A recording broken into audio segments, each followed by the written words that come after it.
Komisioni Evropian ka miratuar planin e kryeministres italiane Giorgia Meloni për qendrat e strehimit në Shqipëri.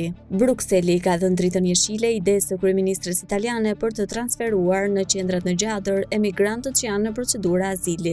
Në fakt, legjislacioni aktual evropian ndalon këtë lloj praktike, por Komisioni ka parashikuar mundësinë e futjes së qendrave të azilit si pjesë e një plani për rregullorjen e vendeve të BE-s rreth azileve.